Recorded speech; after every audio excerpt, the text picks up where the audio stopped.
अल्हम्दुलिल्लाह पूरी दुनिया ने उसकी दखल ली थी कि हिंदुस्तान के अंदर ये मुसलमान अपने नबी के लिए मर मिटने के लिए तैयार है। लेकिन इसका मतलब ये नहीं है कि मेरे अखलाक, मेरा रवैया, मेरे अमाल कहीं से भी ये दिखा नहीं रहे हैं कि मैं मुसलमान हूं, लेकिन सिर्फ जबान से ये कह रहा है कि नहीं साहब, उत्तर प्रदेश के अंदर वो बैनर हट गया है तो मेरा मजहब खतरे में आ गया है।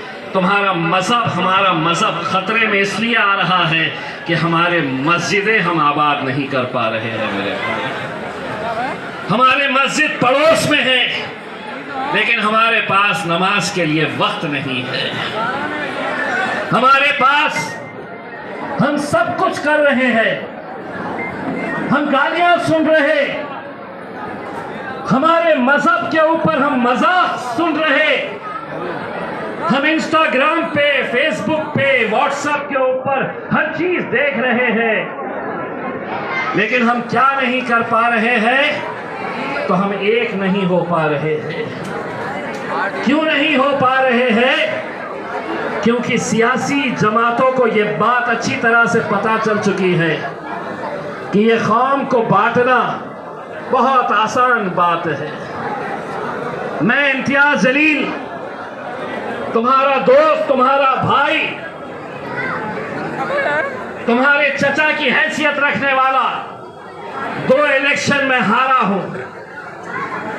अल्हम्दुलिल्लाह, जब सारी दुनिया कहती थी कि शिवसेना के घर से कोई मुसलमान एमएलए जीत कर आ ही नहीं सकता, उस वक्त हमने अपनी आवाम से कहा था, एक धक्का लगाओ तो सही, देखे तो सही हमारी ताकत कितनी है। अल्हम्दुलिल्लाह ऐसा धक्का लगाए थे कि 40 साल के बाद एक मुस्लिम एमएलए औरंगाबाद से आप लोगों ने मुझे चुनकर भेजा।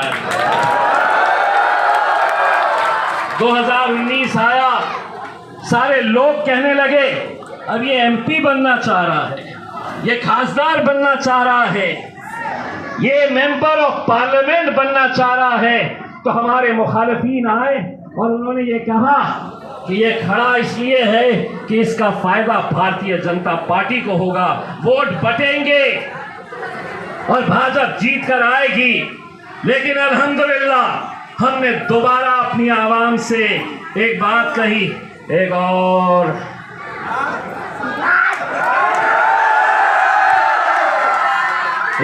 धक्का लगाओ तो सही। और अल्हम्दुलिल्लाह एक पूरी नस्ल हमारी खत्म हो चुकी थी अपना एक मेंबर ऑफ पार्लियामेंट देखने के लिए।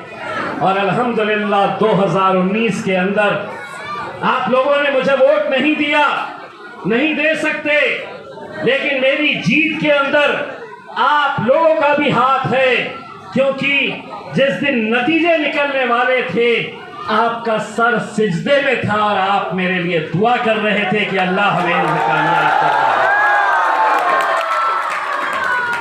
48 साल शिवसेना ऐसा उसके झंडे को उखाड़ के फेंका और वहां पर मेरे मजलिस के झंडे को मैंने लगाया, अल्हम्दुलिल्लाह। लेकिन पिछले 2 इलेक्शन मैं अगर हारा हूं तो कोई गैरों की वजह से नहीं हारा हूं मेरे भाई, कोई गैरों ने मुझे नहीं हराया है। मुझे अपने ही लोगों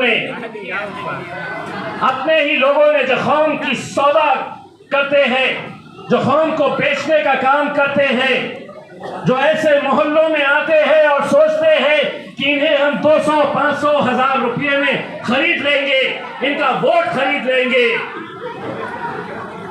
मेरे भाई, ऐसे बहुत सारे लोग आने वाले हैं, दोबारा आने वाले हैं, तुम्हें बांटने की कोशिश करेंगे, तुम्हें खरीदने की कोशिश करेंगे।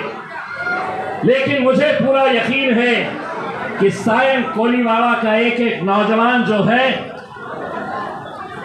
बाजार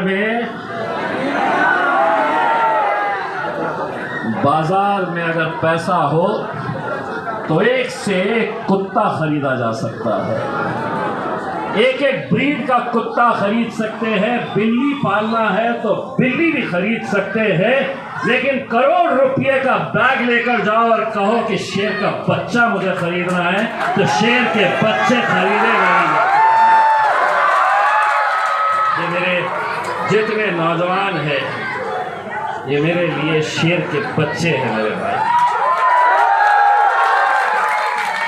तुम्हें बांटने के लिए दोबारा आएंगे और वही लोग आएंगे। मैं खास तौर से एक शख्स का नाम इसलिए लेता हूं कि वैसे तो बहुत सारे इंडिपेंडेंट